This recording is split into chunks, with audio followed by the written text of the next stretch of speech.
They have taken his titles, stripped him of his military accolades, and forced him out of the historic residence he called home for nearly 3 decades. But now, after the brutal public exile, Prince Andrew, the disgraced former Duke of York, is reportedly launching an aggressive, almost desperate campaign to reclaim the last remaining vestiges of his royal life. We are talking about more than just an invitation to the annual royal Christmas gathering. We are talking about cold, hard cash, significant inheritance, and securing a substantial financial payout.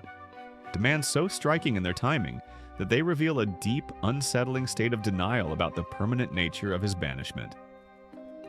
Hello, dear viewers, and welcome back to the channel where we dissect the most compelling and often shocking developments within the hallowed halls of the British monarchy. If the current climate of the House of Windsor feels tense, it's because beneath the surface of official smiles and state engagements, a furious battle is being waged over the fate of King Charles III's younger brother, Andrew Mountbatten Windsor. Please take a moment to hit that like button and subscribe, because the details surrounding this saga are absolutely crucial to understanding the future shape of the firm. For those who may be relatively unversed in the darkest chapters of modern royal history, the former Duke of York has been embroiled in a severe and career-ending predicament ever since his protracted connection to the convicted sex offender, Jeffrey Epstein, became a devastating fixture in mainstream media coverage across the globe.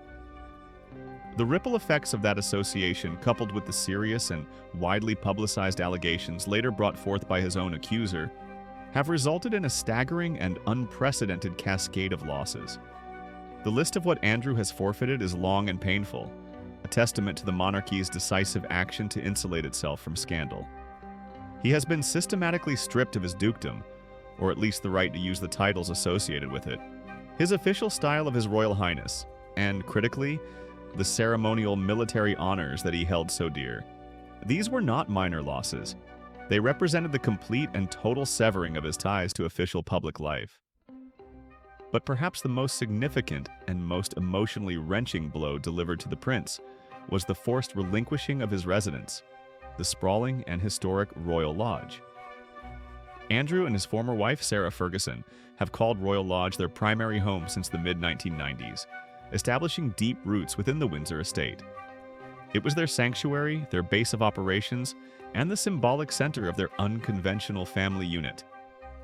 To be forced out is not just a housing change, it is a symbolic banishment from the very heart of the royal domain.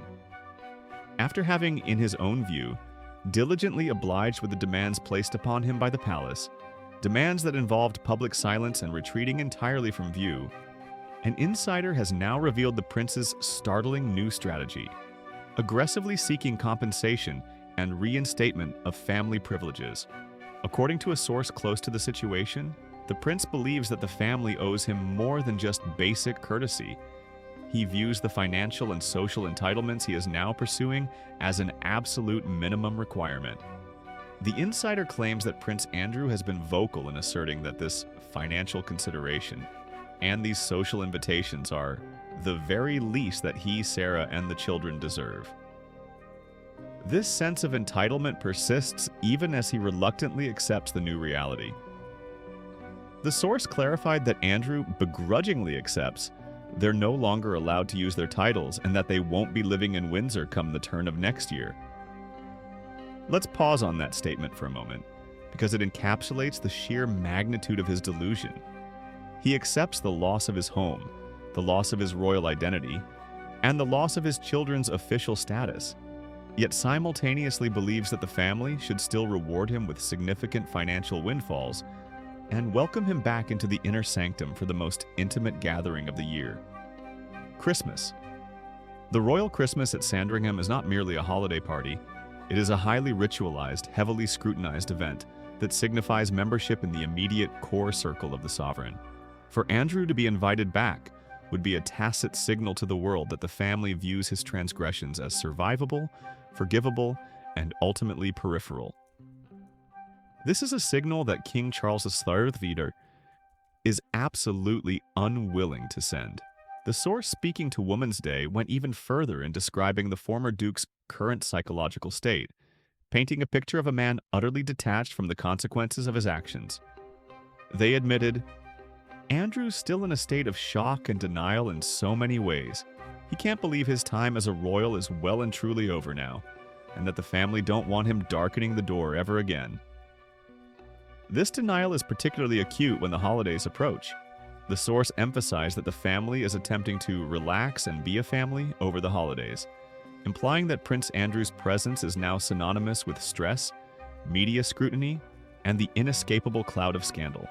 He is no longer viewed as a beloved brother or uncle, but as a severe liability, especially when the eyes of the world are watching the Windsors at their most vulnerable and familial. The specifics of the financial demands are complex. When we discuss inheritance and any kind of payout he can muster, we are likely referring to several streams of income and assets.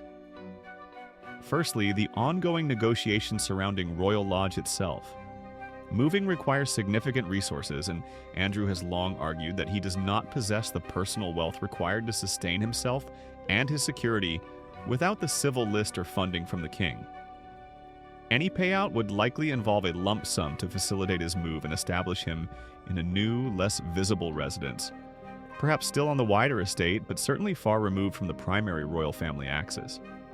Secondly, there is the matter of the long-term royal trusts and hereditary wealth. While he may have lost his working royal status, he remains a son of the late Queen Elizabeth II. The distribution of personal wealth, jewels, and non-state assets bequeathed by the Queen is a private matter, but one where Andrew clearly feels entitled to his share.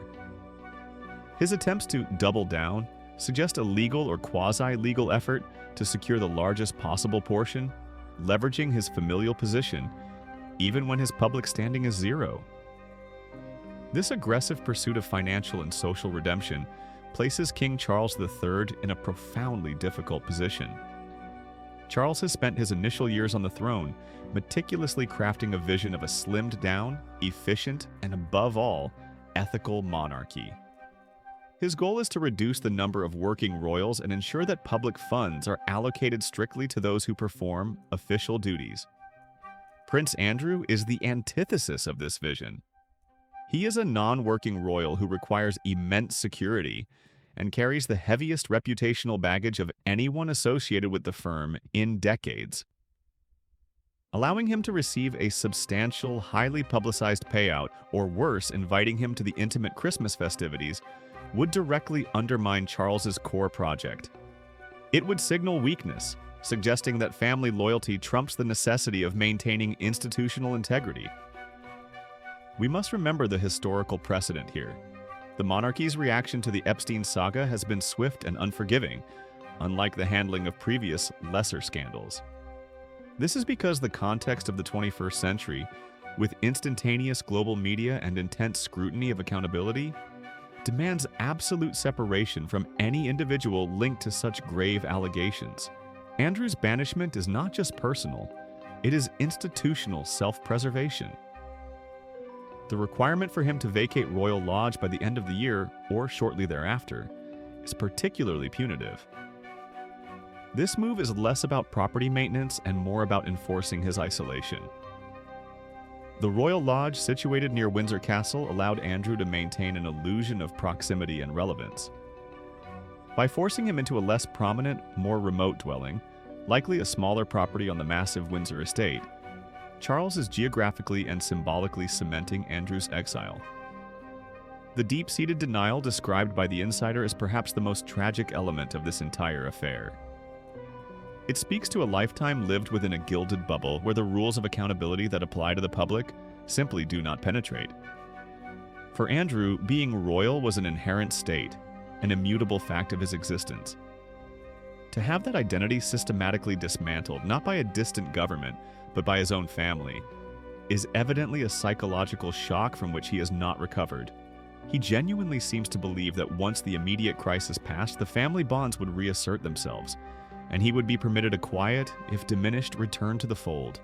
His desperate plea for a Christmas invite is the ultimate expression of this hope, a bid to prove that he is still part of the family, even if he is no longer part of the firm. But the king, advised by his senior courtiers, understands that there can be no half measures. The optics of Prince Andrew mingling with the future king and queen William and Catherine at Sandringham would be disastrous.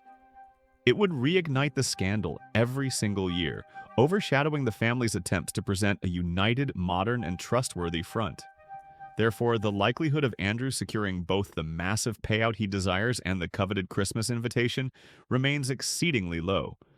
Charles is demonstrating that while Andrew remains his brother, the crown's reputation must always take precedence over personal affection. The negotiation now is simply over the terms of his comfortable yet permanent exile.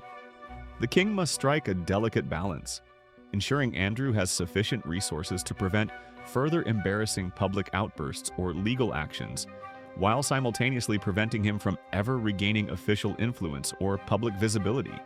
This conflict is not just a royal squabble, it is a profound power struggle over resources, lineage, and the very definition of royal duty in the modern era. Andrew's aggressive attempts to secure his status and finances are the last stand of an individual who refuses to accept the finality of his downfall. The fact that he feels he, Sarah, and their children deserve these entitlements is a stunning indictment of the lack of perspective that often plagues those raised in such rarefied air. They have been shielded from the worst consequences, retaining their freedom and significant private wealth. Most observers would argue that the family has already shown immense leniency by not completely cutting him off financially and allowing him to maintain some presence on the estate.